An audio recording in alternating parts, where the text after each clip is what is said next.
So the two frameworks. Number one is iPhone and mainframe. So if you think about our conscious mind, it has a processor, a lot of sensors, our eyes, etc., our hearing, etc. And it has a processor of iPhone, and it has a very limited storage. And then you think about a subconscious mind. It's a mainframe. It's IBM mainframe. It has a huge processing and enormous storage. However, that storage is not accessible to us in real time. And when we do something creative, this is what creates connection between a conscious mind and subconscious mind. Hi, I'm Jim O'Shaughnessy, and welcome to Infinite Loops. Sometimes we get caught up in what feel like infinite loops when trying to figure things out. Markets go up and down, research is presented and then refuted, and we find ourselves right back where we started. The goal of this podcast is to learn how we can reset our thinking on issues that hopefully leaves us with a better understanding as to why we think the way we think and how we might be able to change that to avoid going in infinite loops of thought. We hope to offer our listeners a fresh perspective on a variety of issues and look at them through a multifaceted lens, including history, philosophy, art, science, linguistics, and yes, also through quantitative analysis. And through these discussions, help you not only become a better investor, but also become a more nuanced thinker. With each episode, we hope to bring you along with us as we learn together. Thanks for joining us. Now please enjoy this episode of Infinite Loops. Jim O'Shaughnessy is Chairman and Co-Chief Investment Officer of O'Shaughnessy Asset Management, where Jamie Catherwood is an associate. All opinions expressed by Jim, Jamie, and podcast guests are solely their own opinions and do not reflect the opinions of O'Shaughnessy Asset Management. This podcast is for informational purposes only and should not be relied upon as a basis for investment decisions. Clients of O'Shaughnessy Asset Management may maintain positions in the securities discussed in this podcast. Well, hello, everyone. It's Jim O'Shaughnessy with yet another Infinite Loops. How many? Who knows? Who knows? Maybe we'll get to 1,000. Maybe I'll just decide that I'm bored with it and stop doing it altogether. Now, I would never do that because it gives me the opportunity to talk to some of the smartest people in some of the most interesting fields. And today I have one of those people with me. I am absolutely delighted to welcome Vitali Katzenelson, who is, Vitali, I think in an alternate universe, we may actually be brothers because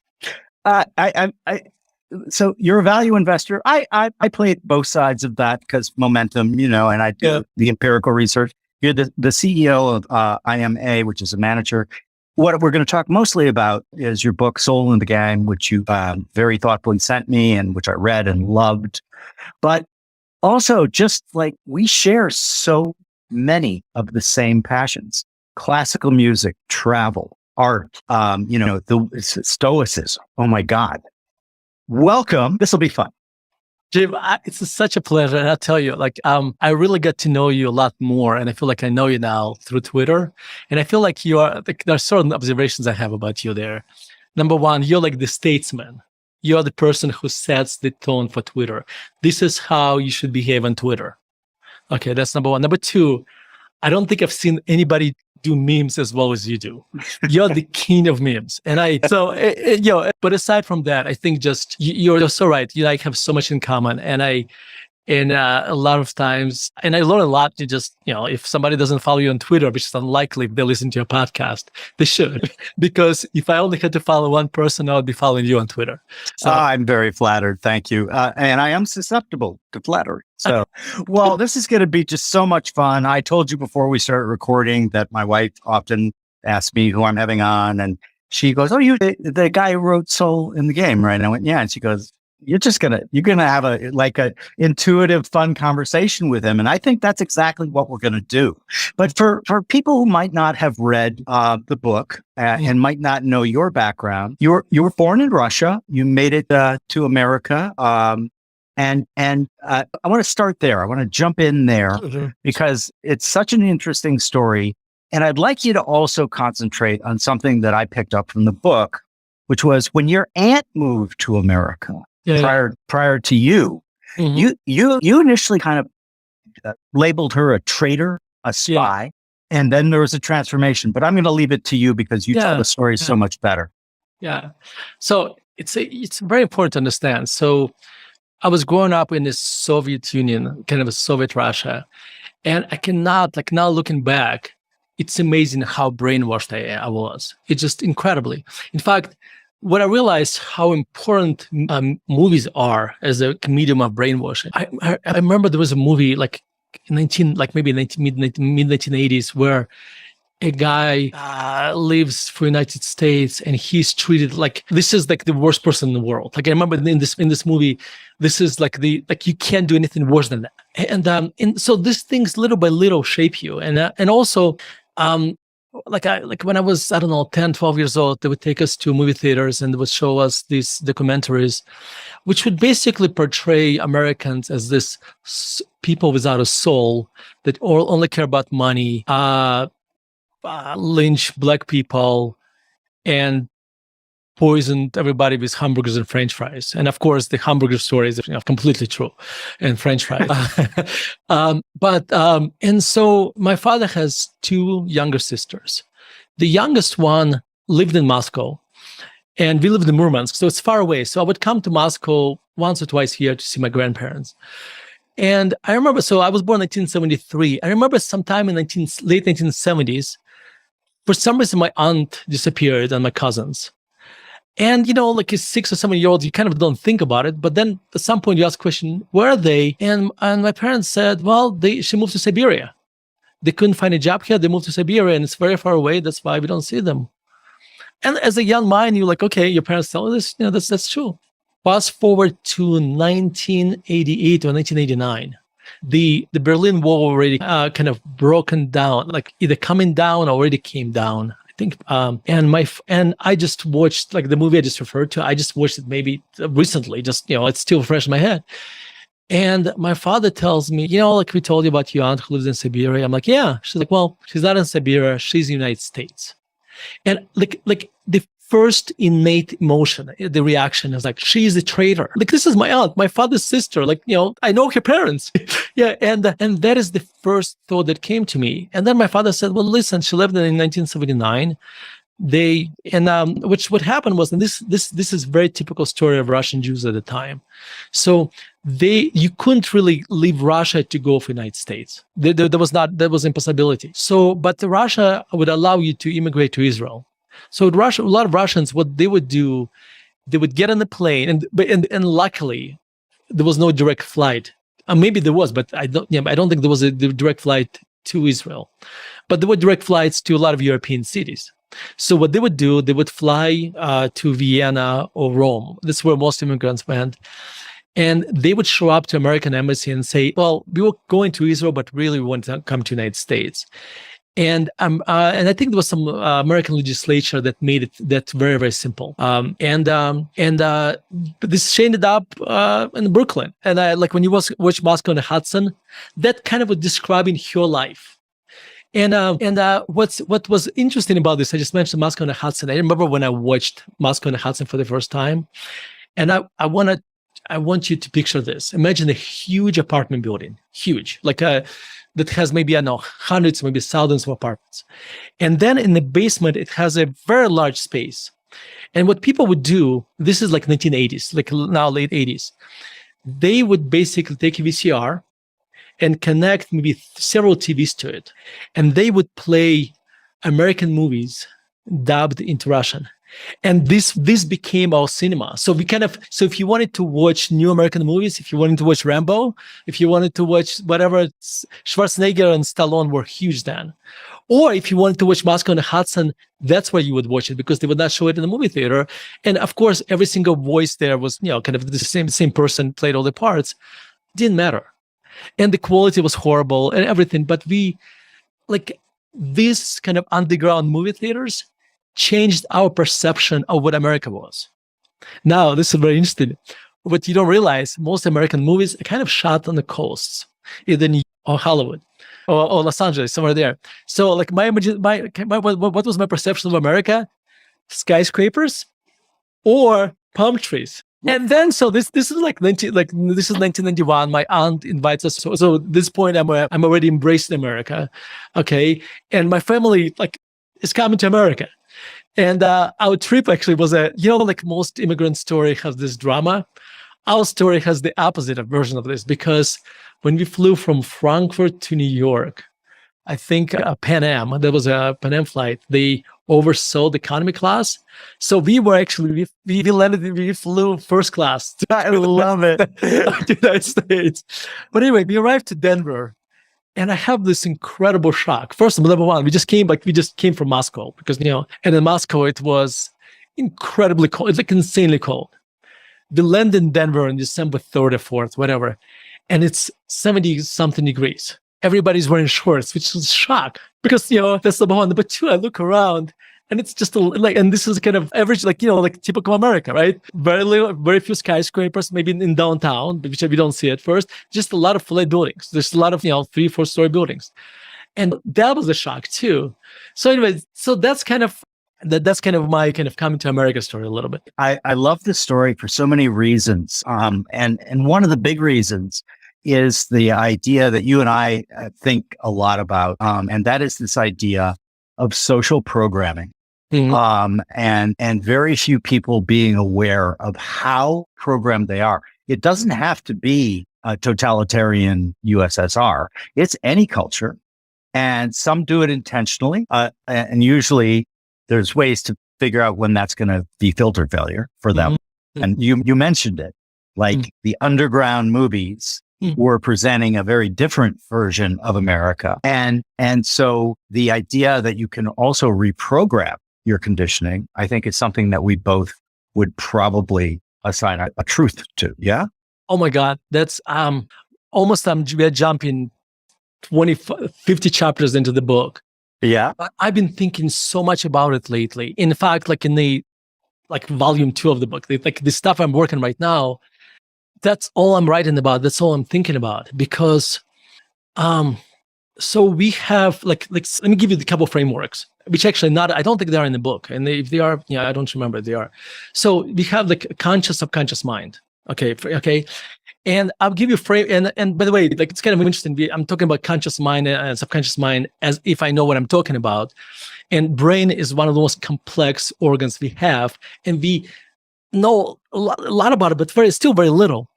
But one thing I realized, if you ask me where my liver is or where my kidney is, I may be able to kind of say somewhere behind the walls of my stomach. I kind of know what my mind does, more or less. So these frameworks are not perfect, but I think they can help to explain how mind works. And this is, let me come to this. So the 2 frameworks. Number 1 is iPhone and mainframe, or AWS, if you like. So if you think about our conscious mind, it has a processor, a lot of sensors, our eyes, etc., our hearing, etc. And it has a processor of iPhone, and it has a very limited storage. And then you think about a subconscious mind. It's AWS. It's a mainframe. It's IBM mainframe. It has a huge processing and enormous storage. However, that storage is not accessible to us in real time. And when we do something creative, this is what creates connection between a conscious mind and subconscious mind. So when you're right. So, and you know this, you sit down to write something and you have a kind of a gist of an idea.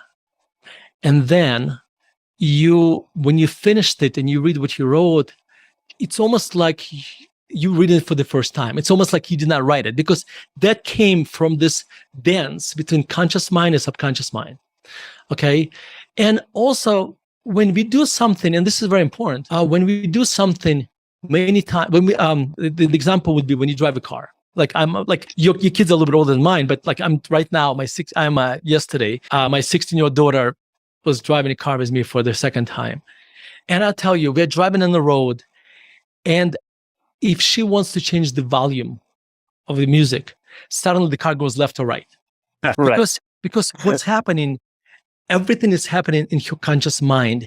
And she's trying to think about where the wheels on, where the hands are on the wheel, all these different things that you and I take for granted, because what happened in the beginning, it was happening in the conscious mind. Then it became a routine, and conscious mind basically uploaded or downloaded, whatever you want to look at it, to subconscious mind. So now when you're driving to work, and at times you don't even know how you got to work, because you were daydreaming, and subconscious mind basically was taking care of this. So this is very important, because there are so many implications there. But let me go to the second framework. The second framework, and this one is more important to where we're going. It's a captain and like you have a cruise ship or whatever ship, and you have a captain and you have an engine room. Our conscious mind is a captain. Okay. Our conscious mind has judgment. Its captain has a judgment. The engine room, all it does is it keeps the ship going. It doesn't know where it's going.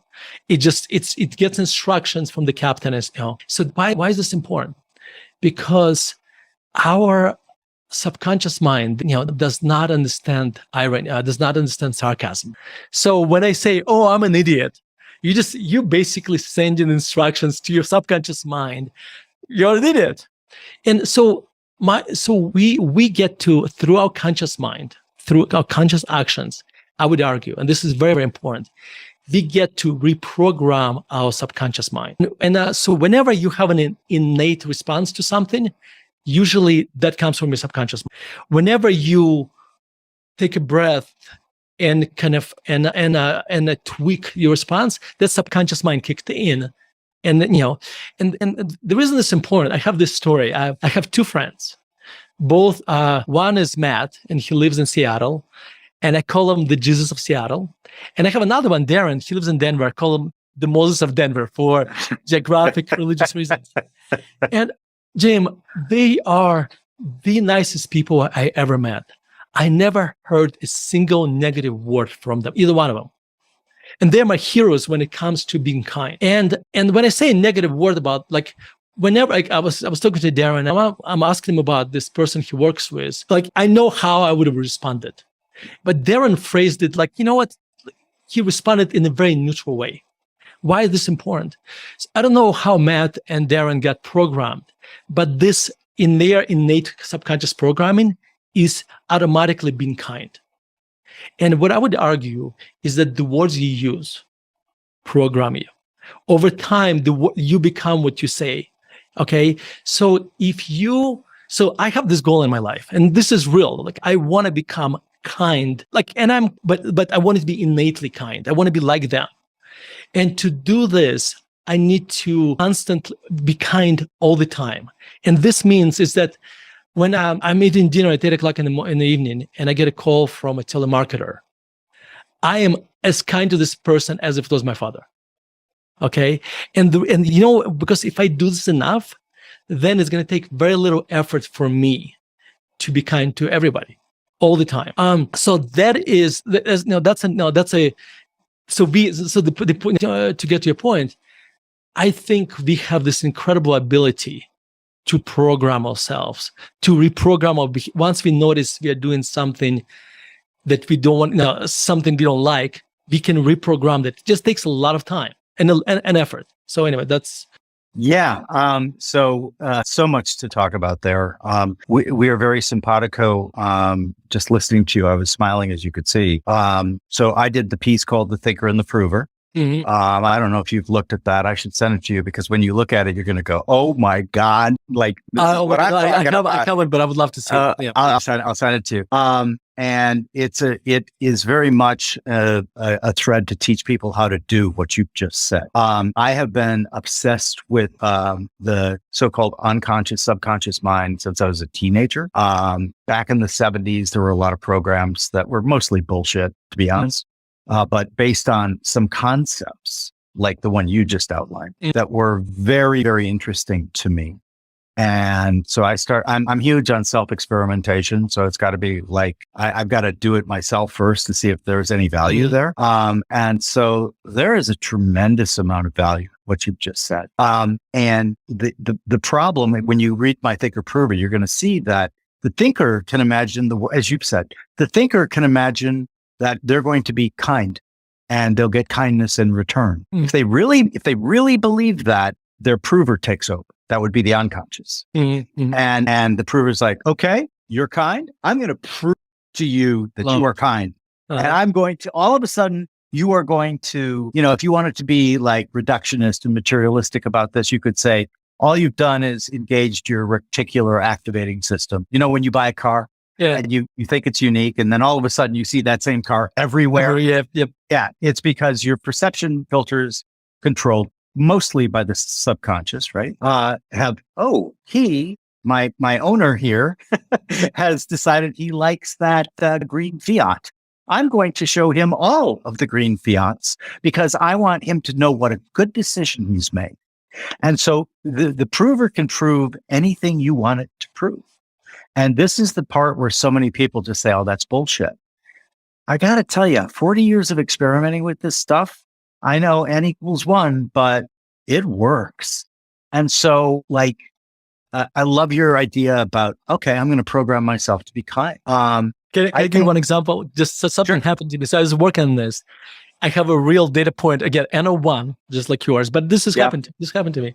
So I work out twice a week, and I found that I have a willpower to give things up, like I quit smoking, but I have very little willpower to actually do things. By the way, me saying this, I should not be even saying what I'm saying because my subconscious can hear this, which I hate. But okay, but now, and for a long time, I was telling people, so I have a trainer. So twice a week, I work out with a trainer, and I've been doing it for 4 years. I have an appointment on my calendar, unbreakable, unless I'm traveling or something. It has to be a huge emergency. And I've been this worked for me. Now, I've been telling people for a long time how much I hate working out, but I'm working out because I have a trainer. Okay. And then I realized I'm basically programming myself to hate working out. Yep. And so I realized I need to change the language. So this happened 3 weeks ago, I think. I started to play with this. The trainer, we've been working out for so long, he became a good friend of mine. So I come to work out, I say how much I love working out, and I go over the top. And I'm it's just completely he gives me some weight. I'm like, this is all, I can do so much more. Long story short, that workout, I set all personal records that were 40% more than before. I didn't become stronger, but I think what happened, I just basically suppressed my strength. So it's and I tell you now, whenever I talk about it, this is the problem, I got to be very careful when I say, because they can hear it. But now I become very, very careful what I say. And now when I work out, I tell myself, I love working out. I'm looking forward to it. And you know what? I'm not sure how much of it I believe it yet, but at some point I will. And it's going to be I can't wait to come to the gym. Anyway, so that's my N01. So when I post the picture of our conversation, I usually post a picture of you and talk about what we talked about. In this case, though, we are so tuned into each other that the minute you start saying that to me, I also have a thread on how to make anything a habit.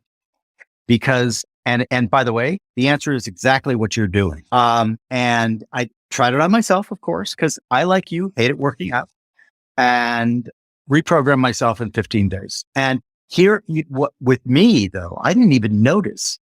My wife and I were away at an engagement, an early dinner, because it was with family and I have grandkids. But so I hadn't exercised that day. And without thinking about it, I just went up to my bedroom, put on my workout gear, and started heading down to our lower level where our gym is. And my wife looks at me and she goes, "What are you doing?" And I'm like, "I haven't worked out today." And she's like, "But that's not you. You would use this as an excuse to say, oh God, it's too late or whatever." And so my aha moment, which I also cover in the thread, was, holy shit, I reprogrammed myself so much I wasn't even aware of it. Oh my God. Yeah, I love it. So I am just a huge believer in human operating system. That's been what I've spent most of my life trying to understand. Because no owner's manual, man. And you mentioned it earlier. Yeah. We're walking around with these quantum computers in our skulls. Yeah, and we don't have a user's manual. And I tend to err on the side of practicality and so. What am I going to reprogram myself to do? I'm going to reprogram myself to do these positive things, because there's many studies on willpower, and it really dissipates very quickly. Yes. And also the idea of the unconscious, subconscious. Obviously, Jung was the master, I think, of that. But there's also studies that show that the unconscious portion of our brain consumes like a ridiculous amount of the energy of the brain, right? Because they're all, and we always use the best analogy or metaphor that everyone gets. So when Plato was talking about it, he talked about the mind as charioteers, right? Because everybody knew what a charioteer was in the Athens of Plato. Now, the convenient one that we use, that you've used both, and it's convenient because everyone instantly understands what you're saying, right? So the thing that people don't know so much, that I have through research and through luckily learning from super smart guests like yourself on this podcast, that the idea that our executive mind, right, the newest part of the human brain, which is the prefrontal cortex, right? So I've always thought of it like you mentioned. My friend Rory Sutherland, who's an ad man in London, he, and I think he's quoting someone else here, but he's like, no, Jim. He goes, your conscious mind, that's the press office. It's not the Oval Office. That's right. Yeah. And I would add that you've got to get the thoughts out of your head onto paper. And there's a reason why. Right? When they're banging around in here, we can think, oh yeah, I know what I think about that, blah, blah, blah. The minute you've got to write it, you either discover, yeah, you do know what you think about that, or far more often you find, I have no fucking idea what that means. I better do some homework. It's because you don't see the logical connections. Like the logical connections you think like once you put it down, you see, oh, there's logical links missing. Yeah, no, absolutely. Can I add one thing? You said something. I have this chapter called Abracadabra. And I think this is kind of relates to what you said about thoughts. And Abracadabra from Hebrew is I create as I speak. I love that. And if you think about this, like you have to be very careful when you get into an argument with someone, because especially in a fresh topic for you, because your beliefs will be completely randomly shaped a lot of times based on the first thought that entered into your mind and the position you took when you started to debate something. And then because what happens, this is very important, then it will become your identity. Okay. And this is like incredibly important, because we should be so careful and we curate what our identity is, because that is set in stone. That is who we are. And in fact, like the process, the me being kind, that is part of my identity, and that's what I'm shaping. And because once it's there, the subconscious mind is in control of that. Now we have to be in the science, and in the chapter I talk about 4 modes communications, and which I think is probably to be honest, that's probably one of the chapters that had the biggest impact on me. Though I say this, and we'll talk about different chapters, I say the same thing, so who knows? But this is a chapter where, so basically, let me talk about this a little bit. So you have 4 modes of communications. There are 3 P's, and they're all externals. You have a politician. And politician is basically, think about you going on the first date, and you basically, it's not about just, when you think about politicians, they'll lie just for you to like them. Well, we do this all the time when we go for a job interview, because we want to be liked, we want people, so we tell people what they want to hear. Then you have a preacher, somebody who just, like when I think of preacher, I think, by the way, sometimes you want to think of these modes as being negative. And they are not, because we all spend some time in them. So preacher, I think about Steve Jobs and his reality distortion field, how successful that was. So I'm trying to add a kind of a positive connotation to that. Though you also know what negatives are. And then you have a prosecutor, which is like when somebody in the courtroom trying to get somebody to change their mind. I would argue we probably spend maybe too much time in the prosecutor mode. But here's the problem. These modes, they have positive and negatives. But here's the thing, there's one commonality, they'll have. If you spend all your time in those modes, you're going to learn very little, because they are outward facing modes. You're just trying to, change somebody's mind or influence other people. And then you have a scientist mode. And this is the mode that you and I, and I'm sure you are already, but people like us should be spending 80% of our time in, unless we date a lot. Completely agree. Unless we date a lot, etc. In this mode, anything that enters your mind is a hypothesis, which you kind of examine from different directions, and then through careful examination, you're like, okay, this is what I think. And by the way, if somebody else can changes my mind, I'm fine to this. And I tell you this is so I wrote so this there's a funny story to this. I wrote this article I wrote this chapter, and my son John and I, who at the time was 20, it's a year ago, we flew to Chicago to pick up my daughter from camp, and so I gave him this chapter to read on the plane ride. And we get to Chicago and we walk in the streets and we're talking about something, and it turns into a debate. And he says, "Dad, are you in a scientist mode?" And I tell you, like my first innate reaction was, "Of course I am." And then I thought about it, like, no. And then so you know what I did? I gave this chapter to all my friends and all my employees here too. Well, they read the book, because now when we have a debate, and it's like, this is a research shop. This, we debate stocks, etc. all the time. When we have some kind of discussion, and you can feel we are kind of slipping off the scientist mode, we kind of remind each other, let's get back into scientist mode. And that's, and I found it to be very important. So anyway, I kind of derailed you into different directions. No, you didn't derail me at all, because there's also a good book that I recommend by Adam Grant called How to Rethink. That's exactly right. Yeah, he uses similar arguments in there. So it absolutely is critical that you understand all of these roles. And what I always say to people is, listen, I am just as likely to fall prey to these human OS bugs because I'm running human OS, and maybe I've managed to reprogram mine a little bit better, but you can too. And so I love that idea that you have a shorthand scientist mode that you can immediately go to because it conditions the way people think, literally, right? So I had a long thing that I wrote on the difference between beliefs and theories, thesis and hypothesis. And I use the Karl Popper definition. Basically, is this thing I'm looking at falsifiable or not? If it's not falsifiable, I put it in the belief category. And it's not that I'm opposed to beliefs. I'm not. It's that I can't go into science mode on it if I can't falsify it. And so there are a lot of things, though, that come off as beliefs and opinions that are actually hypotheses and theses. And those you can test. And so I do.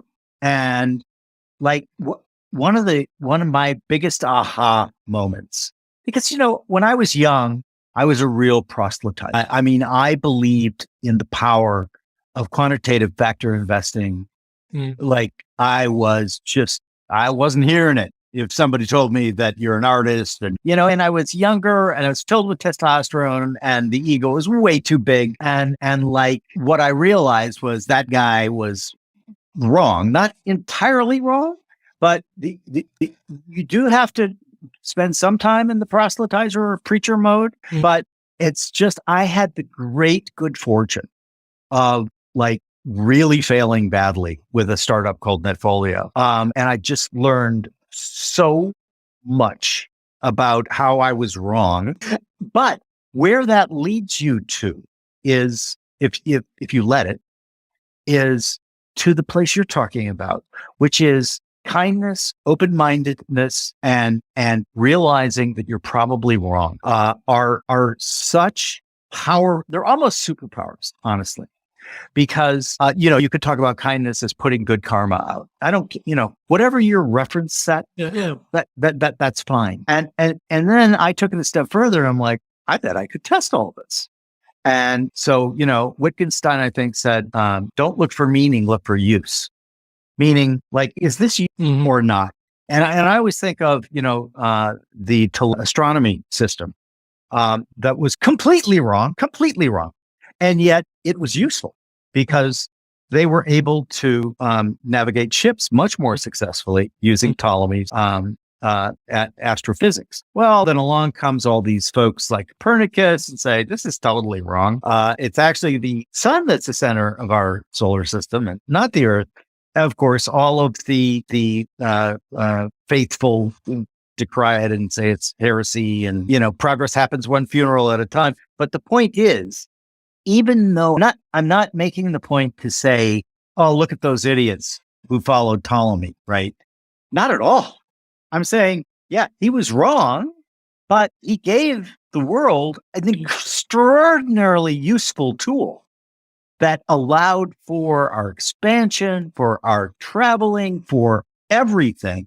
And so even though like getting hooked up in meaning gets to the other point you made, which I have made like a religion of trying to avoid.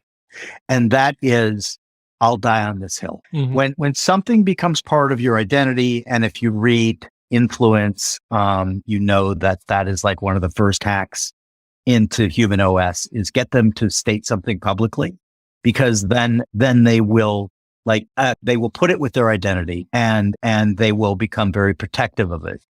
Not me. Like I always answer on Twitter when they say, I'll die on this hill. And it's about like what type of ranch dressing is better. No. And I always quote George C. Scott, which is no. What you want to do is make the other poor dumb bastard die on his hill. Oh my God. Go.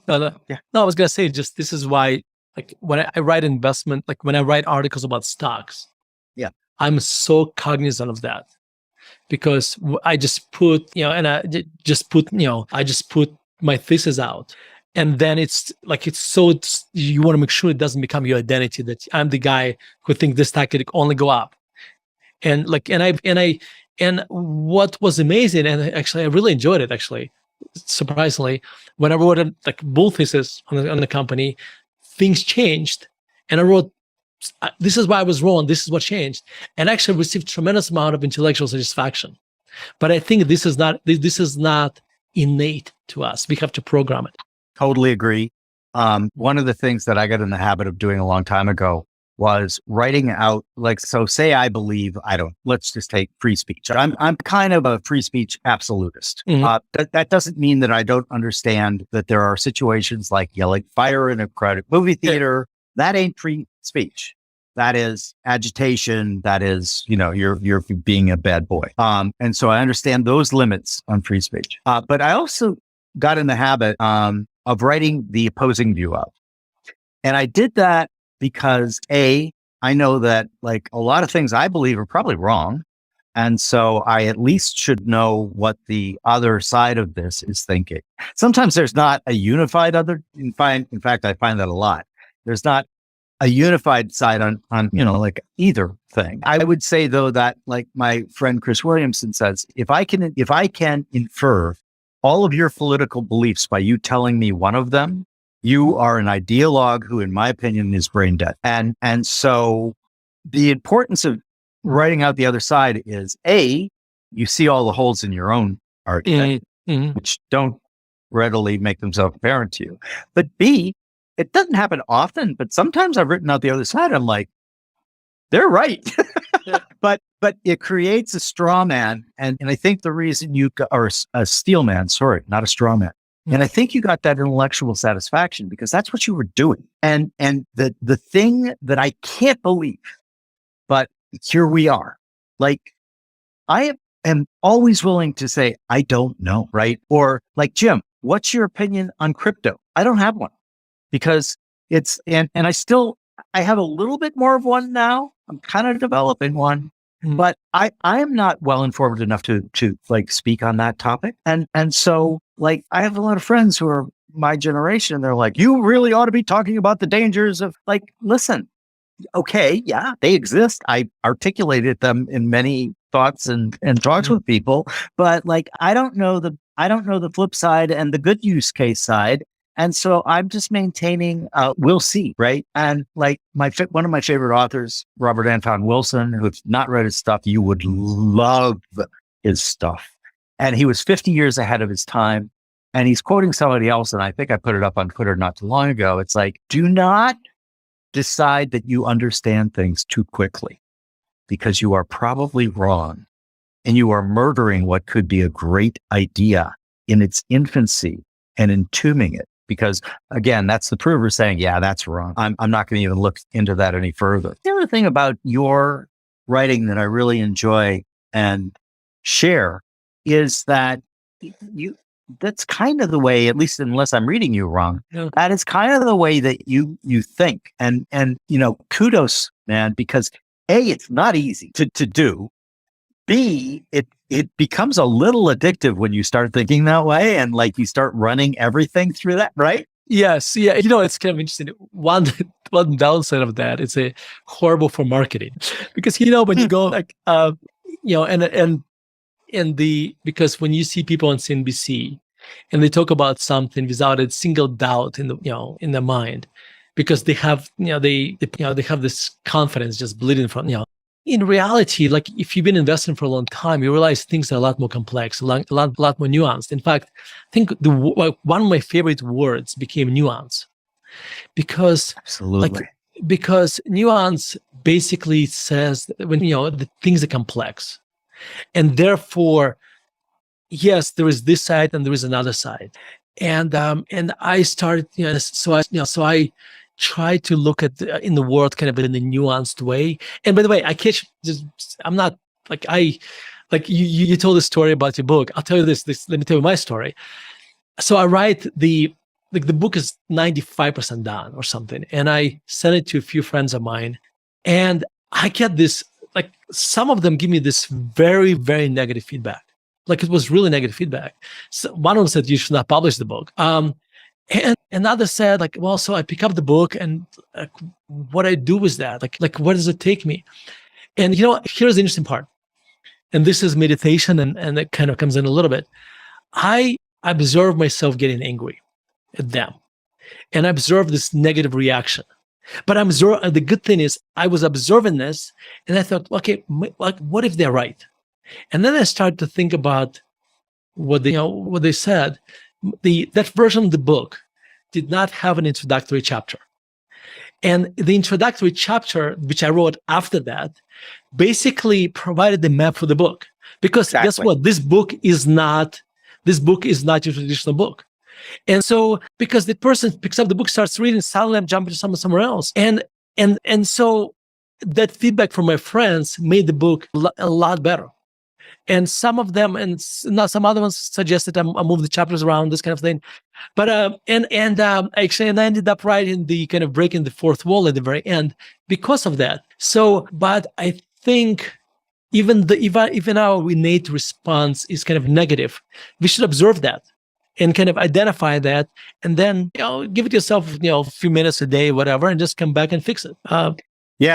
So again, like I honestly don't think we're going to find something where our thoughts are not similar. But so being dispassionate is something that you absolutely have to learn. And being dispassionate and the ability to, I often do this. I often think of myself as a character in a movie that I'm watching.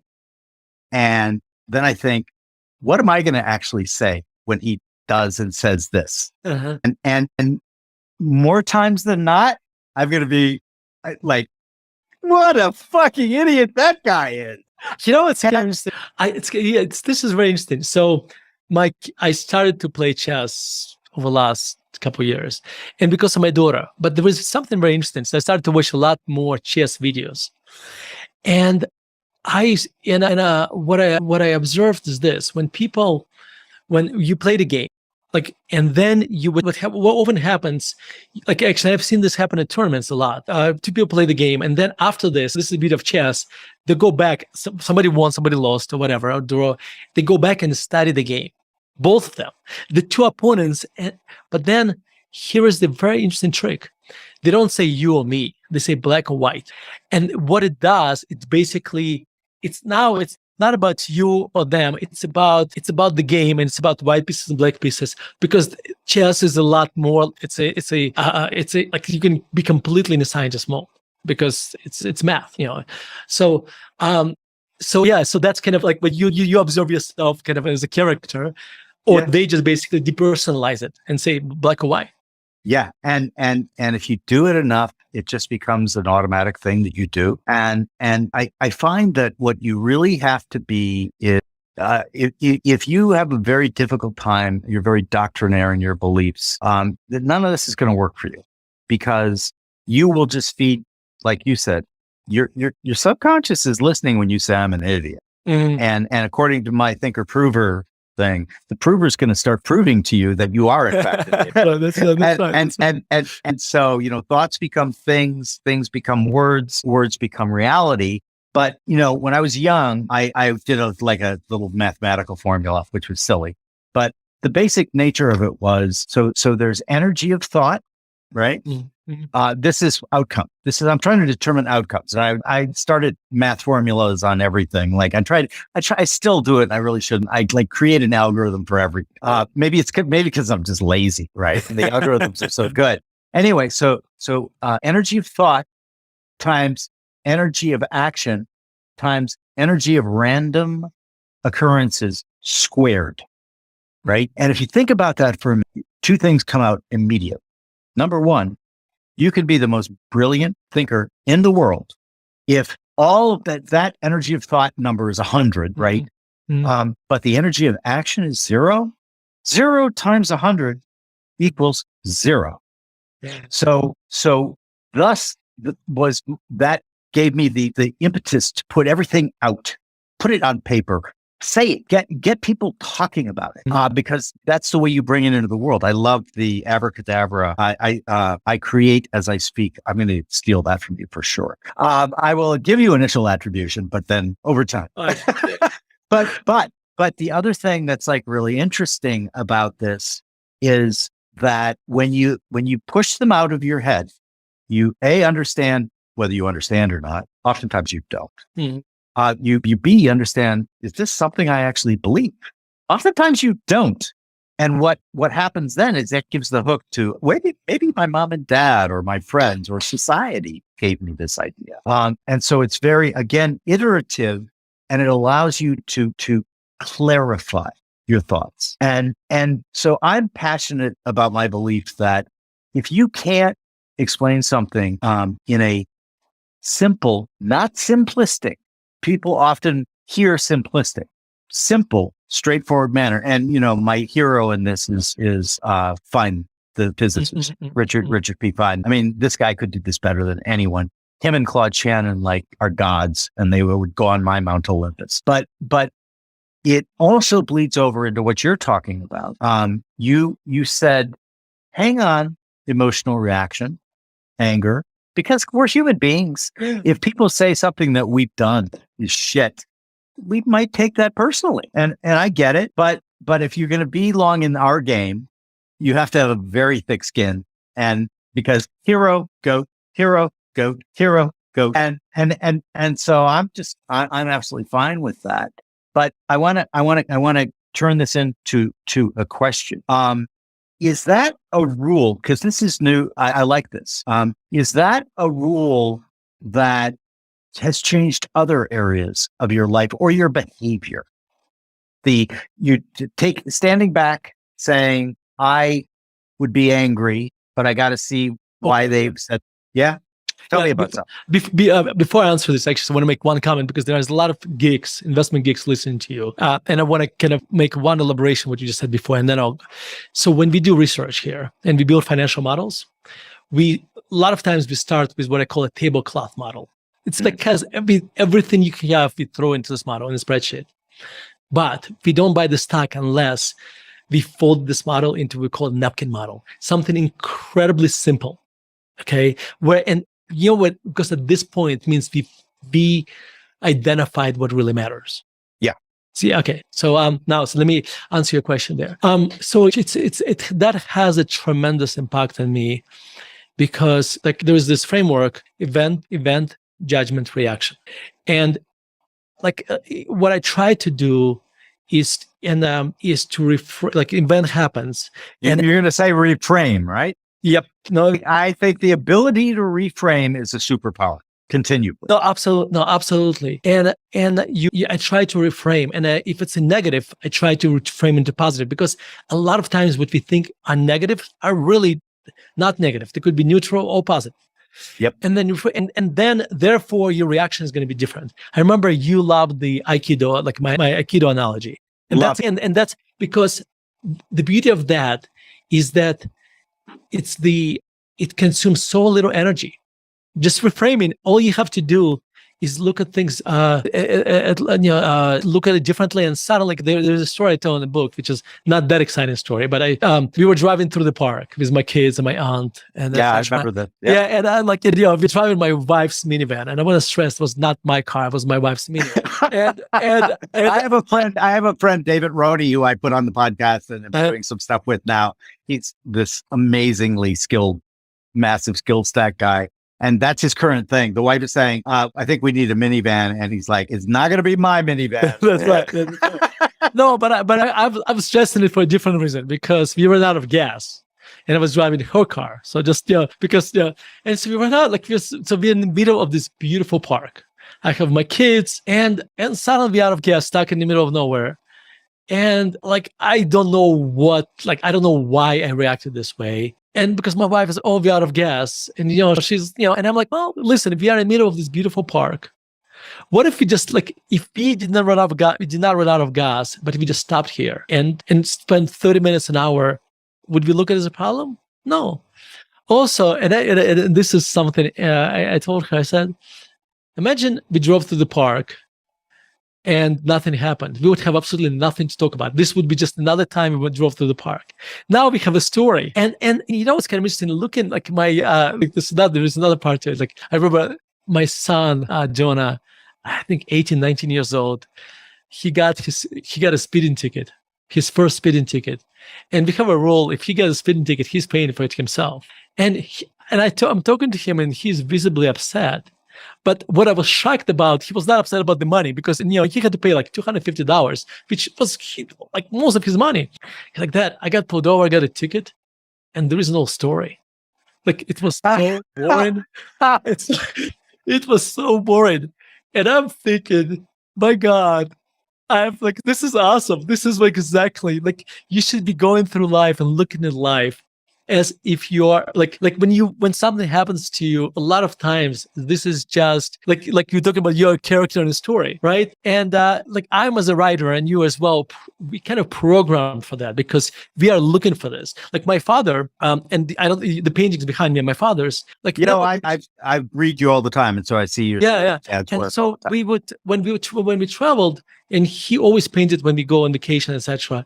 He would always kind of put his fingers like this and look for things to paint. That's a painter in him looking for beautiful things to paint. And so therefore, that's how he looked.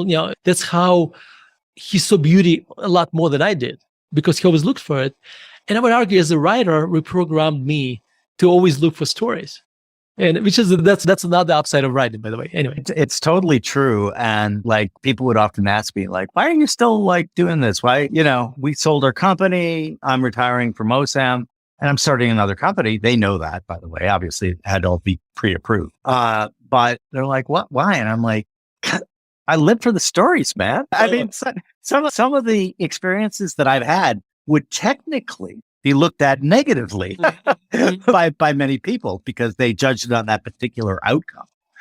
But I loved that section of the book too, because I was just, I'm just man, it's we are quantumly entangled or something, because I have another good friend, Dave Chilton, and I'm going to briefly tell the story because it just fits so perfectly here. So his dad is I want to have his dad on the podcast because he is one of the most harmonious inflow person that exists. And Dave illustrates it with this story. Is it wealthy barber store? Is it the wealthy barber? He's the wealthy barber. Oh, I love this. Please do. I love this story. That is, please do. I love that story. Yeah. So Dave's been a good friend for almost 30 years. He's the one who got us to go up to Canada with the O'Shaughnessy method. Just a great guy. His dad, though, is a Taoist sage. And so Dave tells this story where Dave's dad has Dave's son. with him in Paris. And this is pre-email, pre-texting, and he gets this excited voicemail from his dad. And it's like, Dave, it's Dad. You're not going to believe what happened to us today. Two of the most skilled pickpockets in the world, they got everything from us. They got our wallets, they got our passports, they got all of our money. And isn't that wonderful? Isn't that amazing? And David's like, that would like ruin my entire day. And then he talks to his dad. He goes, well, why would I look at it like that? I have this great story. Your son thinks it's so cool. We get to go to the Canadian consulate because we need new passports, and we would never gone there. And we met some very nice people there, and he just reframes everything. That is a gift. That is an incredible gift. It really, really is. But that was, by the way, I listened to that interview on that podcast. That was phenomenal. I really love Dave. So that was phenomenal. Dave is a wonderful guy. I want to shift because we could talk about this all day. And it's a bit more to coming to America, et cetera. Do you think that right now, if you had some friends in Russia, would you urge them to move here, or has the world passed us by? This is something I wouldn't die on the hill, but it's something that I view very importantly. I think that we have botched our immigration policy to the point where I believe, and I want to see if you disagree with me. I believe that despite all of our problems, we still are the place where the majority of the world's smart, competent, eager to create new things people want to live. And my point is, we should let them. Obviously, background checks, obviously all that stuff. But if we're giving an advanced degree in STEM, I think we should staple a green card onto the diploma. Do you still think that that's right? Or has the world made another place a better destination? No, I think I think the difference between US and other countries was so great in this that it maybe shrunk a little bit. But it's still the place you want to go to if you want to take risks. Yes. And I think because taking risks is what really that's what makes, ability to take risks and ability to fail, get up and keep going forward. And I think in Silicon Valley, they go pivot or something. I think there's a name for this. Yeah. Yes, pivot. Yeah. No, but absolutely. No, I think this is still, it's the America today is not I would argue, it's not as I like the America 30 years ago when I moved here more. And it's, but it's still such a wonderful country, and it's still, there's a joke, there's a joke where there's a, as an economist, you understand this, right? When you look at the globe and you kind of say, where you want to move, and then you ask, can I have another globe? Kind of Yeah. So it's we are by far the best house in the neighborhood that may be getting worse. So in general, and so that's maybe needs a paint job, and maybe it needs some fixing up. But so I concur with you. I think that there are regime changes happen in investing, but they also happen in society. They also happen in the way that people, reach a maximum point, and they're like, then the pendulum has to swing back.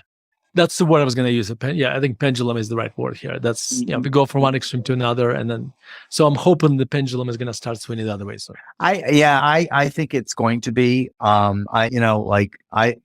would much rather find things to root for than against. Yeah. And I just think that we are now in a very unique place in history with the tools that are becoming available to smart, talented people are unprecedented. They're really unprecedented. And I just think that the world is going to be such an interesting, exciting place over the next 20 years. But we do need for the pendulum to swing back on some of the tribalism is bad. I just think it's bad. Yeah. And Will Storr again, I just did a big interview with him for Infinite Loops, and you guys will probably get released close to the same time. Mm. But this whole idea that the need for, he said, you want to see how deeply embedded in the human OS tribalism is? Take 100 people, randomly assign them to group A or group B, and then watch what happens. All the group A people are going to say, group A is the best. Oh, God. And then they descend into what I call brain death orthodoxy. And all they do is like talking points at each other. And it is a meaningless exercise. So I think if we can moderate the tribalism a little bit by starting organizations that become idea labs as opposed to propaganda labs, I think that there are enough people. I know enough people like you, like Will Storr, like my colleagues at Infinite Loops, who would love to be part of an idea lab. They would love to have serious discussions without disrespecting their conversant. So let me give you this example, and you observed it on Twitter. There's a Tesla and there's Tesla Q. And the Tesla Bulls, and there's Tesla Q are Tesla Bears. Yeah. And I never seen any, this is the kind of, again, this is just, we're just talking about a company, a stock. And it's like if you observe two groups, there's complete animosity against each other. And there is, token points. And I did this write-up on Tesla. I wrote this. I wrote the 9-part series of articles and we turned it into like a tiny book, kind of book on Amazon, where I did the Tesla analysis. And like both groups, because I ended up because my analysis was nuanced. And F. Scott Fitzgerald has this quote which I love, and I'm going to butcher about keeping two opposing ideas in their mind, and still not go insane. Yeah, and that was the very first line of my book. And I said, when you analyze this, you have to keep two opposing ideas, because you can have Elon Musk who has changed the world for better, as much as Steve Jobs did. But at the same time, he will do things that are incredibly questionable, unethical, and maybe illegal when it comes to what he, a lot of his deals, some of his deals. Mm-hmm. So, and guess what? A person, like, this is a complexity of, human complexity. You can have a person who has a good side and a bad side, and the same thing. Like my conclusion was, I love the car. I absolutely love the Tesla. I have absolutely loved this car, and I had it for 3 years, and I still enjoy it every single day. But at the same time, and this was a few years ago, and I basically said, this is a path-dependent company, which means that if good things happen, if they get to escape velocity, I think they'll be very successful. If we have this severe recession, if they can't refinance that debt, they may have to issue a lot of shares. And I basically said, I have no idea how it's going to work out. And that was my conclusion. Both sides hated me because I was neither bull nor bear. So, but I think that's, and I think in investing, this is extremely important, kind of be able to look at things from a nuanced perspective. One person I really like in the politics is Ian Bremmer. And the reason I really like him, because he is able to look at the issue from different sides. And that is a very unique ability. And this is why I'm gonna give you an example. He's a person who came out and he was anti-Trumper. However, he also pointed out the good thing, like the positive things in Trump's policy. And I think that takes intellectual honesty, and I think that's something, that's a quality I admire. And he may be critical of Biden on some things, and and I say that's what that's where the nuance leaves. That's anyway. Yeah. Totally agree. And I love because you could set it up that both sides hate you because you are a heretic. You are an apostate to them. Yeah. And if you understand this tribalism in terms of the layers it puts on a person's personality, then you bring in religion. Then you bring in like all of these things where people have literally defined themselves as this person, this guy, right? Or woman, and overcoming that and reprogramming yourself to be much more dispassionate is far, the results from that vastly better. And the problem is that, like, the world is not black and white. As you say, the world is nuance. The world is not 0, 100, 1, yes, no. What the world is mostly maybe. And what you have to be willing to understand is that, and yet still aggressively pursue like opportunities that you think are going to be great, even though you still have it in the maybe, right? And for us, like I watch because it's just amusing. I'm incredibly amused by Elon Musk. Listen, I don't care what you think about him. He is entertaining as hell. And like, okay, I once put a tweet up, which is everything starts as a marketing campaign. The ability to reframe is a superpower. And we're all in the entertainment business, whether we know it or not. Just because people love stories, right? Yeah. Think about like when the General Motors CEO writes a tweet, it goes through 20 departments. And there's 20 lawyers look through this, the whole thing. Elon Musk basically tweets from his bathroom. Right. And yeah, that's why he has 50 million followers on Twitter. So that's exactly unvarnished. Distinctive? Are you kidding me? This is a very distinctive guy. And like, if you're looking for the attributes of who's the type of person who's going to succeed in this new environment, I think it's the antithesis of the old company man. And I think that you've got to be brave enough to like fuck up things in public, learn from them, hopefully, move on. But you have to also be distinctive. You have to have a particular, and that's hard because so many people like fashion themselves. I work with a lot of younger people, not just in finance, by the way, in a variety of industries. And like the first one that I have to try to get them to overcome is no, fuck your brand. Let's work on you. Let's work on you presenting yourself as an interesting person that other people, because people like, yeah, they love brands. Yes, I understand advertising. And yes, I drink Coke. If I do drink Coke or one of those sweet drinks, I will always pick a Coke because I've been programmed to. I get it. I understand. But it's sugar water, right? So if you can be yourself distinctively, I think that that's like really great, which leads me to my question about another one of our shared loves, which is classical music. I've loved classical music since I was 5 years old. Which is highly unusual. Yeah. That only happened because my father loved not only classical, he loved big band, he loved swing, he loved jazz. And like, we didn't see eye to eye on much, but one of the things that this gift that he gave was he was a big believer that walking was the only good exercise. And so he got in the habit of walking half an hour a day, 4 times a day. Well, I grew up in Minnesota, which would be the United States, Siberia, right? So that's where I grew up in Murmansk. Yeah, exactly, right? Exactly. So cold as like Siberia.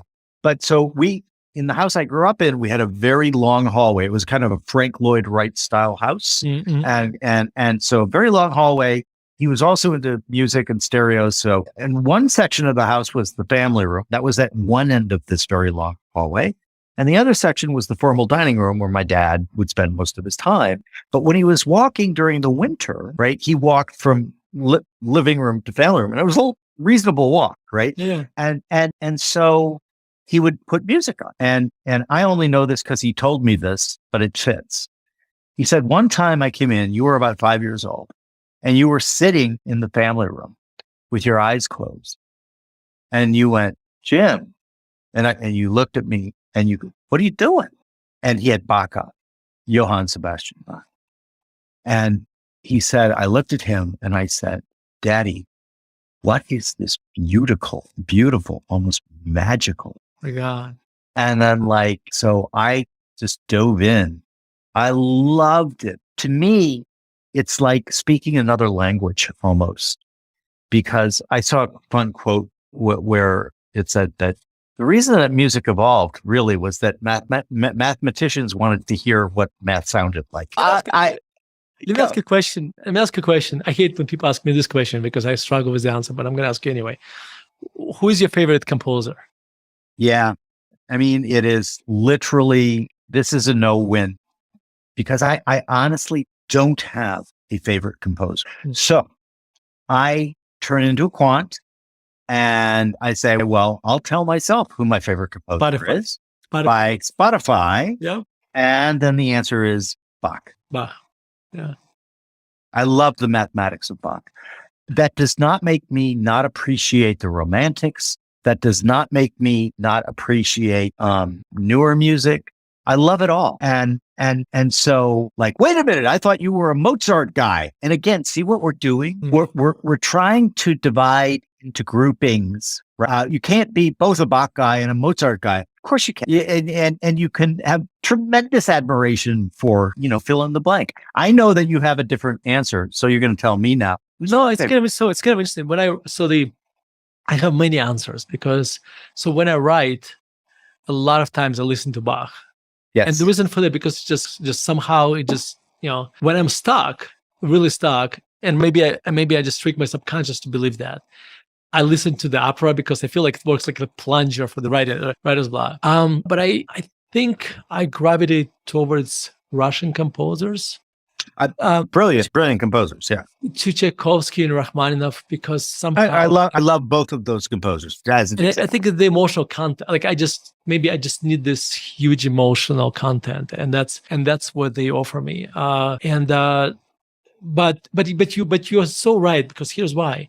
Because at different points in my life, I listen to different music. And actually I have this long essay where I actually went back 30 years and which music I listened this year. And I went from there was a year where I was driving to work and I only listened to Brooks Violin Concerto. That was so Spotify at the time would have said that was before Spotify. And then there was a time where in I want to say late 90s, there was a movie that came out called Shine with Jeffrey. Loved it. Yeah. Jeffrey Rush or Rob. Yeah, Jeffrey Rush. Yeah, that was the kind of the Jeffrey Rush coming out. Yeah. Yeah. And I remember, kid you not, for a year, all I listened to was Rachmaninoff Third Piano Concerto. For a year, that's all I listened to. And I can't do this with all music, but because I listen to it so much, I can say this is a good performance, or at least it's a performance I like. This performance I don't like. I can't do this with I really have to listen to it hundreds of times before I can do this. But I do the same thing. My wife thinks I'm crazy, and she's like, why are you just looping that piece over and over and over again? And I said, because there's just so much to it. And, one of my favorite poets is T.S. Eliot, and he's got this beautiful section in a poem called Portrait of a Lady. And they're talking about going to hear the pianist, the latest Pole, because Chopin was Polish. Mm-hmm. The latest Pole transmit Chopin's preludes through his fingertips. And then he goes on to say, so intimate, this Chopin, like two friends just in a room. And there is so much, your statement about the Russian composers. I love them. And you're right. If I'm in a mood to get the emotions flowing, they do it. And what I love about that, and it's one of the reasons why I think I love music so much, is that I honestly believe it's the universal language, because you don't need to be Russian to love Rachmaninoff, right? It's just and so I don't know much about. I've read maybe one biography of him, but I don't know much about J.S. Bach, other than he had a lot of kids, and that he was still writing his music at a time when his profession was considered a servant. Yeah. Right. That's right. And so and the reason I like him is because he's just so clearly and obviously mathematical, to the point where Hofstadter named his book Gödel, Escher, Bach. So right. So Gödel, the mathematician, the incompleteness theorem, Escher, the wonderful graphic artist, where things are folding in upon themselves, and Bach. And if you haven't read that book, I would recommend it with an asterisk. It's I did it. It's really hard to read that book. Okay. But it's worth it I think you'd love it, because you would get what what his message is, and Hofstadter's a genius. But I'm so taken with music and the power that music has that, and it's, by the way, it's not just classical music. Contemporary forms of rock and roll, of rap, of all of those things. Like I love Nas, and he's got a song with Damian Marley, I think, called Patience. And this is a beautiful song, and the lyrics are just beautiful. And I just thought to myself, you know what's interesting is these guys, like 150 years ago, they would have been poets. They would have been like, I contain multitudes.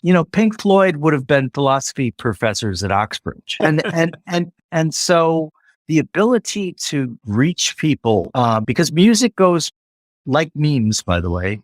Memes work so well because they bypass many of our filters, and they bypass the I don't want to see this, the prover filter. So does music. And so, like, do you find that your kids also have a love, or are they like, Dad, that's Dad's thing? So it's complicated. I have 3 of them. So there's a story. I have a story about this. So my parents. So I'm the youngest child, and I have 2 older brothers, and my parents took my brothers to music school to study piano, and my older brothers absolutely hated it. They hated it so much that I think this story ended when my brothers literally broke the piano and pulled all the keys out of the piano. So my parents got the message, and so they pulled them out of they never really they never really forced me into music. I think when I was 10, maybe a little bit, maybe 11, when my mom passed away, my father took me to music lessons, and I don't think I showed that much interest, and I think he probably did not have the energy to push me, or he learned his lesson on my older brothers. So I never really got pushed into playing music. So if you look at 3 of us today, my oldest brother, who was subjected the most to the classical piano music torture, piano lessons torture, he does not listen to classical music at all. Probably would not even listen. My middle brother, Alex, he enjoys classical music, but he doesn't have this burning desire that I do. He would go to concerts and he would enjoy it, but he doesn't have this burning desire that I do, even though his daughter is an accomplished violist in London, and she went to Royal College of Music. So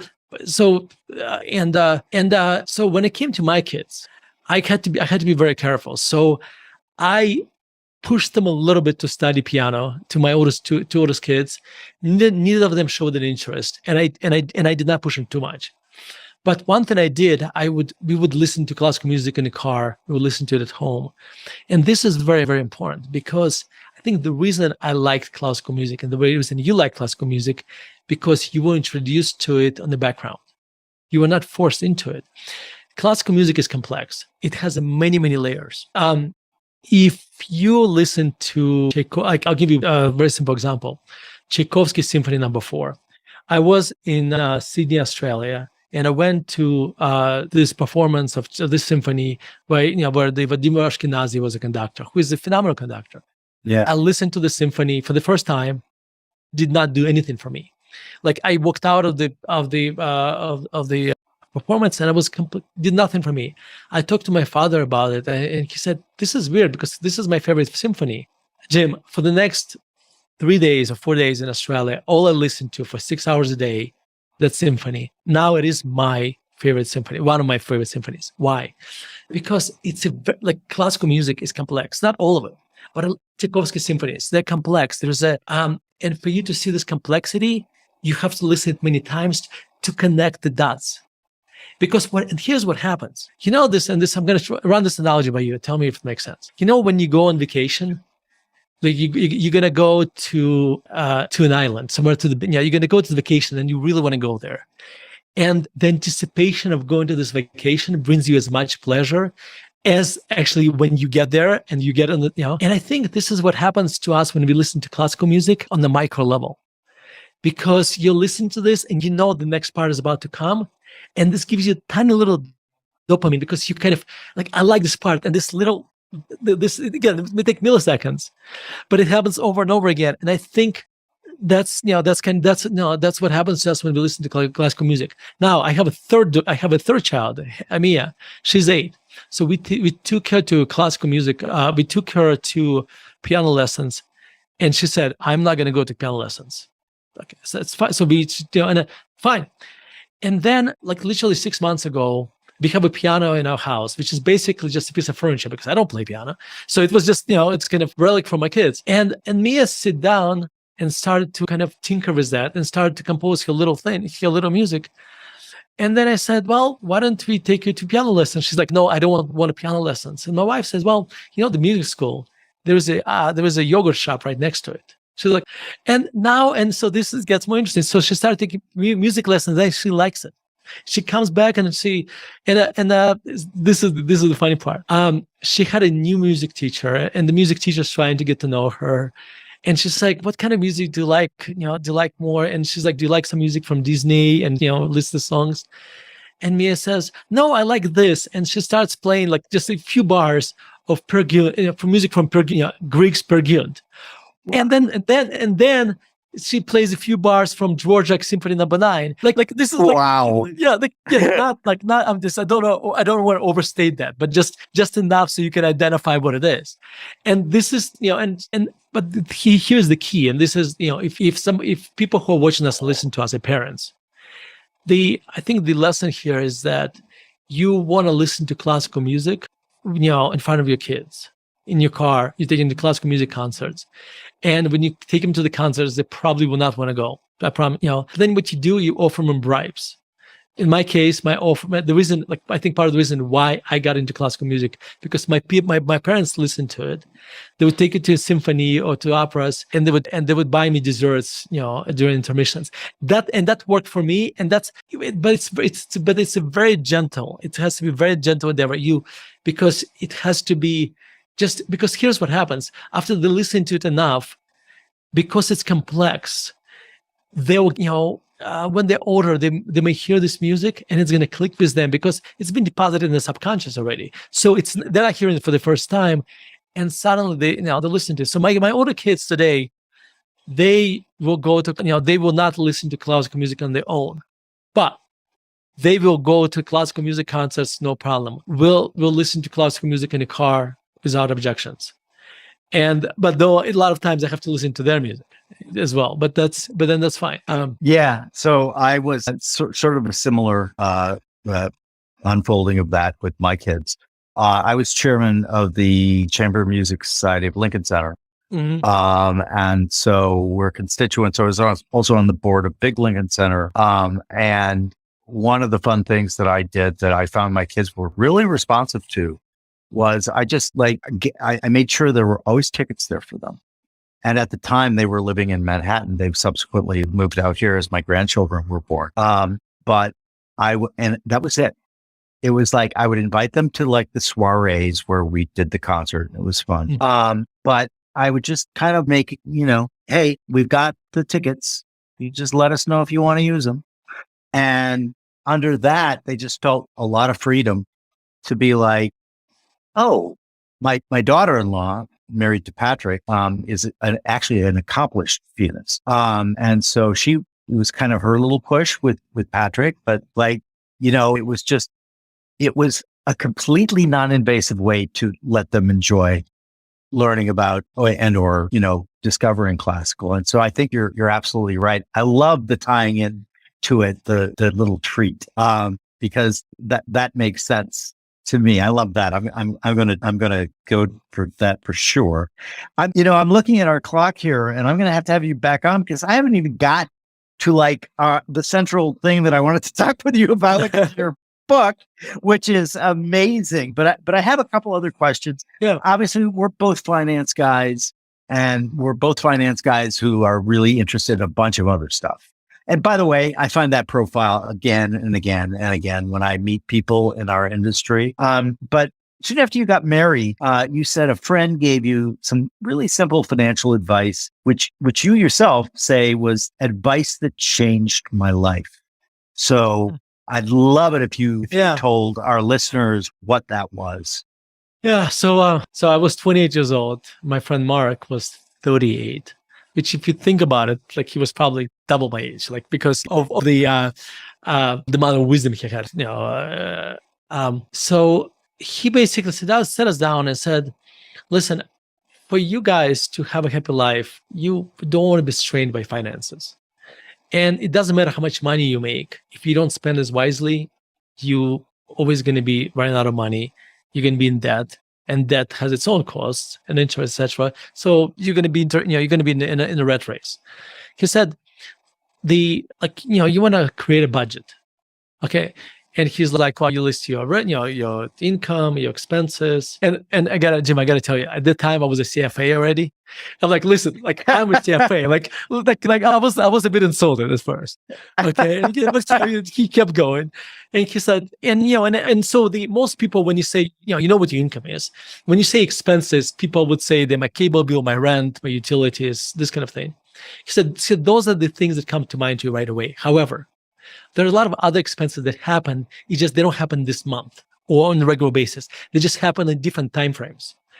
And like an example, your vacations. When you go on you go to vacations, once or twice a year. So they do, but they do happen as an expense. Or every so many years you're going to buy a car. So that's expensive. And basically, there's a lot of expenses like that. You can add your retirement to that, kids' college education, all these different things. And he said, what's important to do is to create sinking accounts, to identify what these future costs are and bring them into present. And therefore, when you create a budget, there you have the income, you have obvious expenses, and then you have those sinking funds. And what's left is the money that this is the stuff you can actually spend stuff that is less important to you. But there was something else he said. And what budget does, it helps you to prioritize your expenses, your values.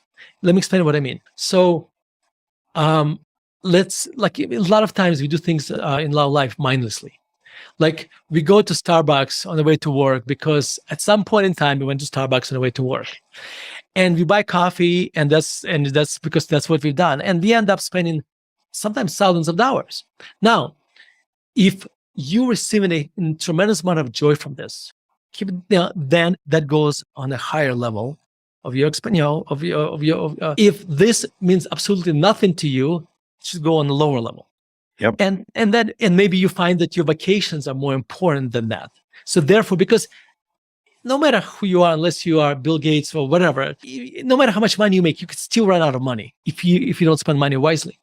So by prioritizing your expenses, you start the money buys the most when it buys things you value.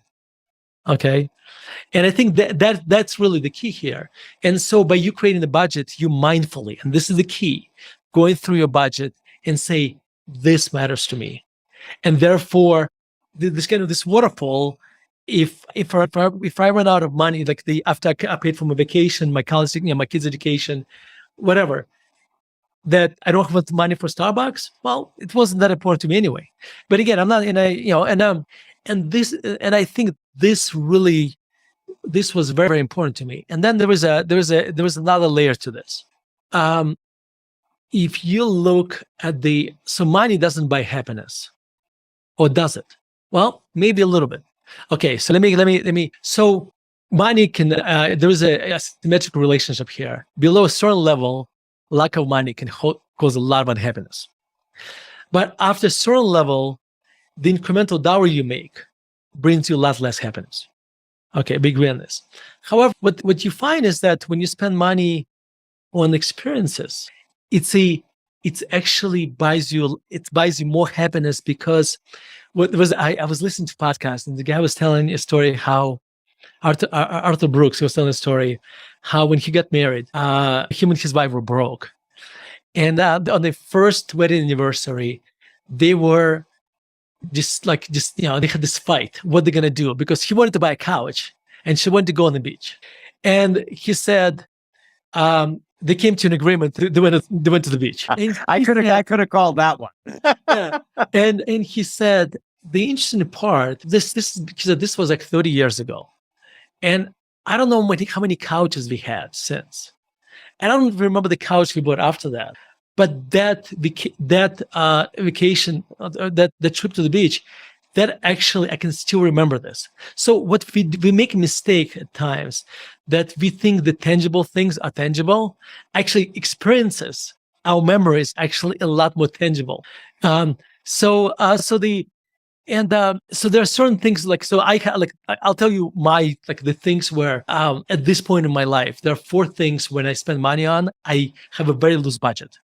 Okay, experiences, time, meaning I buy time. And this is I got to be so careful because I'm gonna sound like this wealthy hedge fund manager. I'm not even a hedge fund manager, but I'm gonna be the typical stereotype. Okay, yeah. We have a finite amount of time in a day, and I'm gonna do it in the way now that I'm not gonna sound like a hedge fund manager. Okay, I absolutely hate mowing the lawn. I hate doing this. So guess what? I buy the time because I buy this money time that somebody else comes in and mows my lawn. Okay, yep. So if you can, I have also I run an investment firm, so.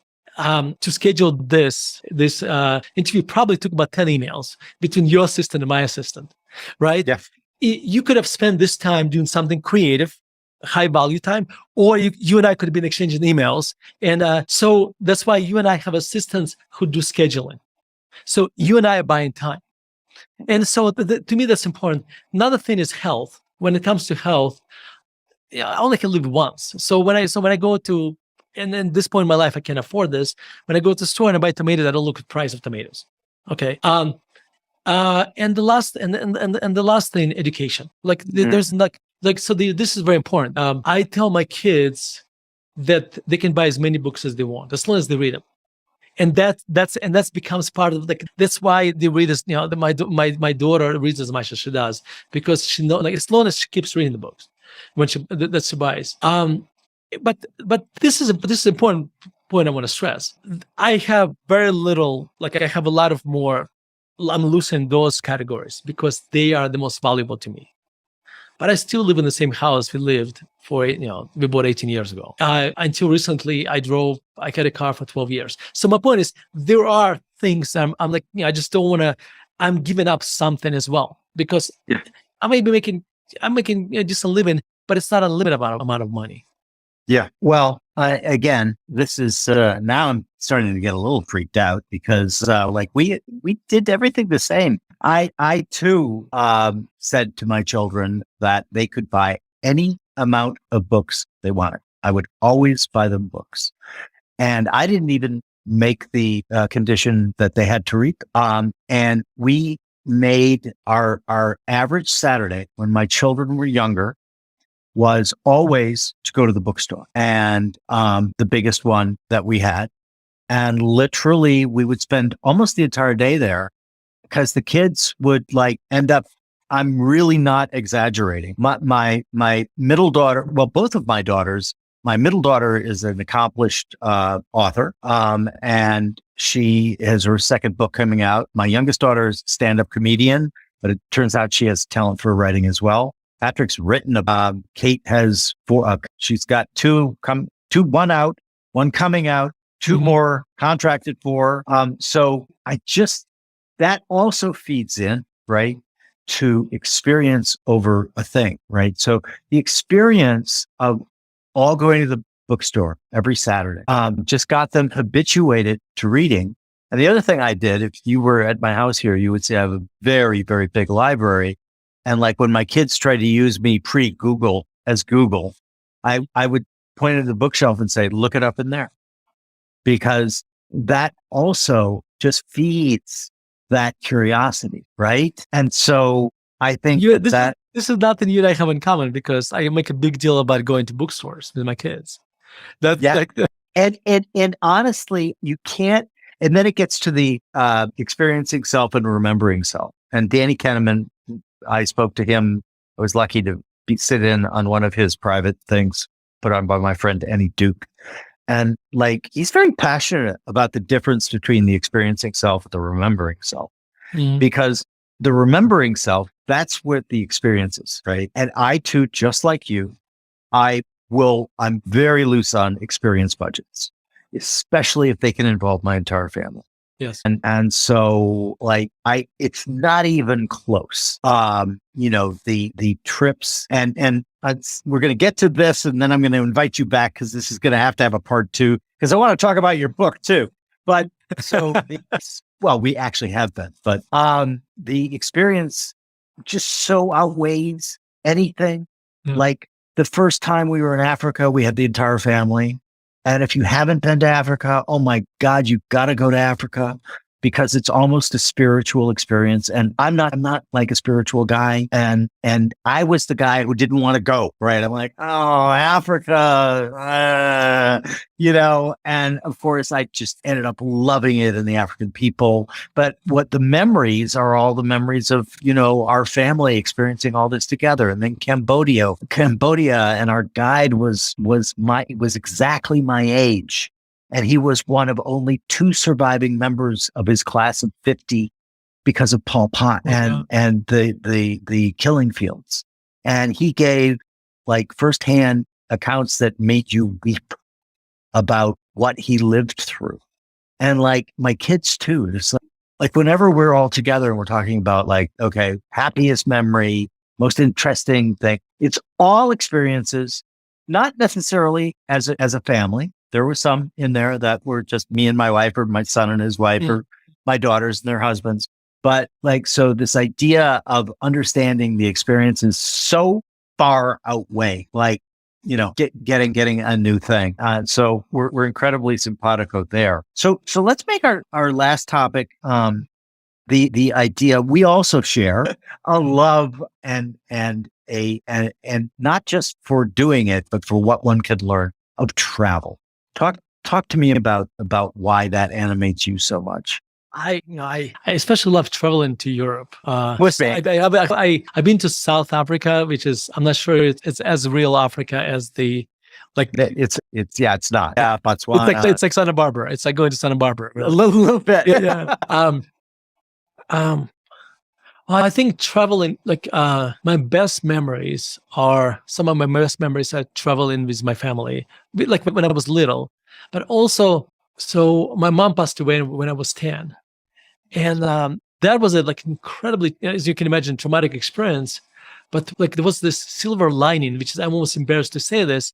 I started to value and appreciate my father so much more, because I realized, I was afraid that I'm going to lose him. And this became kind of part of my subconscious. So I always made an effort to spend time with my father. So therefore, as an adult already, when I was married, my father and I would travel together. Just like South Africa, I gave a speech in South Africa. My father and I went there together. I gave a speech in Europe. We went there a few times. We drove to Santa Fe many times. In fact, I'm going there tomorrow with my daughter. And we would go to Santa Fe and watch Santa Fe, to Santa Fe Opera. I live in Denver, so that's a 8-hour trip. And it became a family tradition. Yeah. And in fact, when we come to Santa Fe now, we've been doing it for, I think, 10 years. And my daughter, Hannah, who is coming with me, and my son is in Switzerland right now. He's coming on Saturday. So we just 2 of us are going.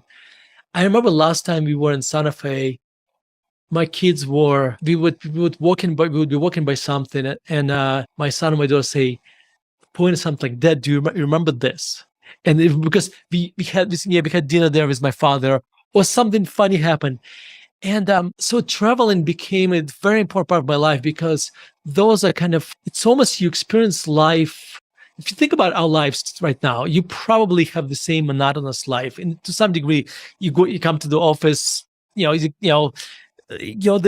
a lot of repetition. Traveling interrupts that. So we just came back from 10 days in Europe with my kids. And I tell you this, we visited 4 countries, I don't know, 11 cities probably, 10 or 11 cities. And I tell you, these 10 days felt like I'm thinking about them as a year, because every day we did something different. And therefore, I didn't even think about it, but that's the way you're kind of slowing down life a little bit, because you added new textures to your life that were not there before. So this is why I never thought about, I'm going to try to verbalize my love traveling, but I think this is it's became a big part of my life. And one thing actually I realized, and this is a deeper topic. When we and this is kind of part of American culture, I think, a lot more American culture than European culture, is that we think our life will begin when we retire. Like we're gonna start, and I would argue Europeans do a better job doing this. Like, yes, I agree. Like you go in Vienna, you go to a coffee shop and you see somebody sitting there for 2 hours drinking this little tiny espresso and reading newspaper, and I feel like they learn how to slow down life. And the same thing comes with travel, because what happens to us is that, well, we're gonna travel when we retire. This kind of we kind of get this attitude, and I find that, well, when I retire, I may still be traveling, but that doesn't mean that from 20 to 60 or whatever I'm going to retire. I'm never going to retire anyway, so it doesn't matter. You will never retire, because it's not like you and I lifting heavy boxes and stuff. Yeah. But what I found about this is that I have to make an intentional effort to travel, because the daily life gets in the way, and therefore I have to stop and schedule traveling. And because if I go on autopilot, and I'm a workaholic, like you probably, so I'll just keep working, I'll keep plowing, and therefore, kind of forcing myself to travel again. It's just stopping I don't want to say forcing, meaning like that it's oh my God, I'm going to travel, I don't want to do this. No, that quite the opposite. But I have to get off that autopilot and schedule traveling. So anyway, so that's very, very good answer. I had the same experience. I just also think that the ability to experience different points of view and different sensitivity to initial conditions, right? And path states. For example, if you're trying to help somebody understand path states, and the contingencies that they force upon us, it sometimes is helpful to make examples of people who pre-internet, like if they were born in, I don't know, Bangladesh. I invest in Dan McMurtry's Anchorless Bangladesh VC fund. Prior to that, they just didn't have, unless they immigrated to the US or somewhere in Europe, they just didn't have the opportunity that they now have.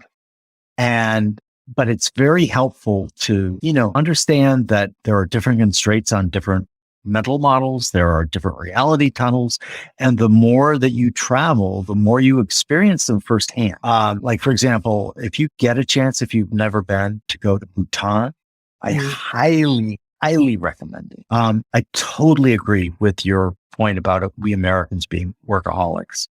And you want a people that have nailed lifestyle. The Italians, man, it's hard to take the crown off their head, because we go to Italy, well, absent that we didn't go during the pandemic, but prior to that, we went to Italy at least once a year, often twice a year. But not just Italy. So we wanted to go broadly and learn things. So I have one more answer. Actually, I just realized sure.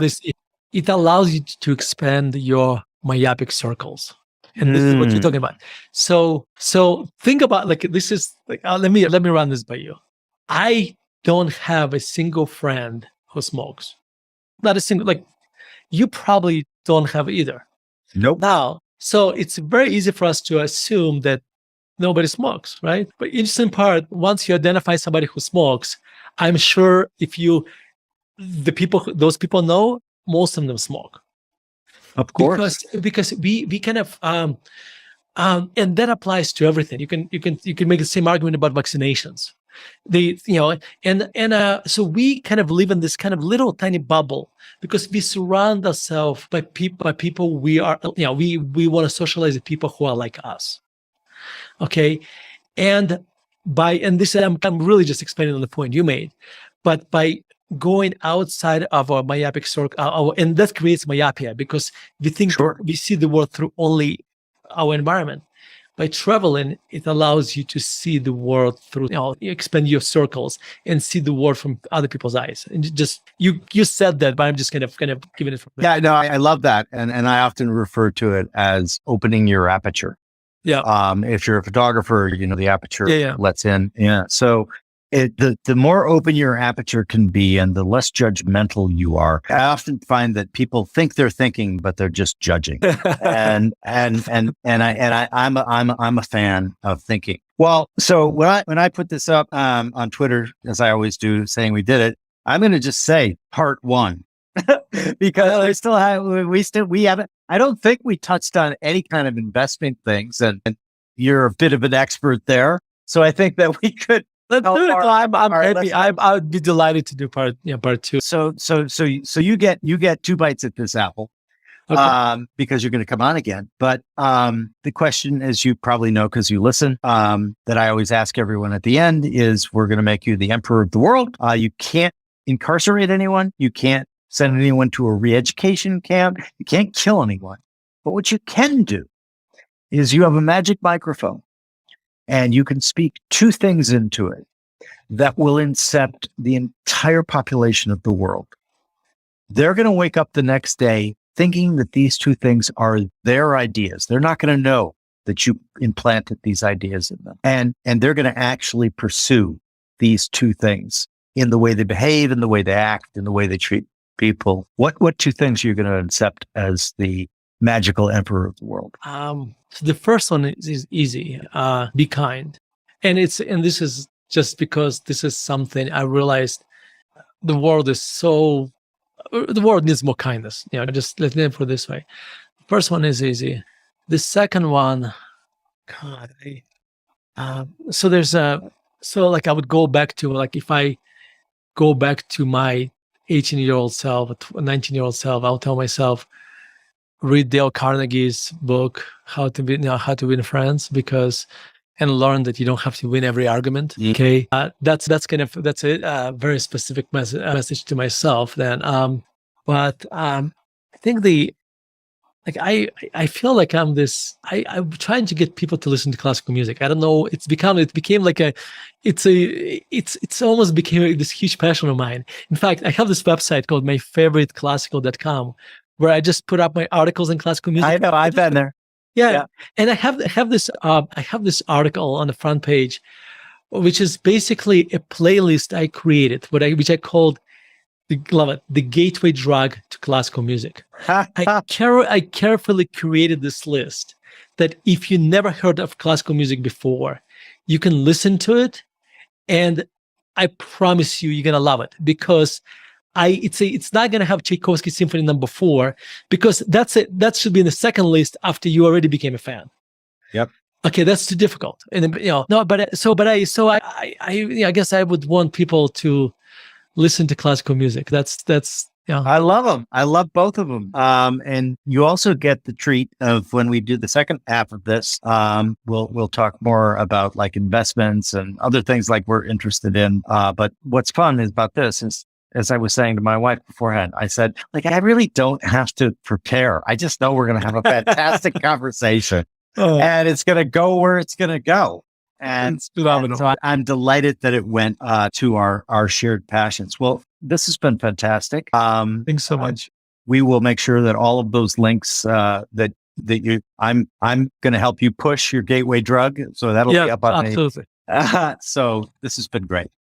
Jim, thank you so much. I really appreciate it. That was a lot of fun.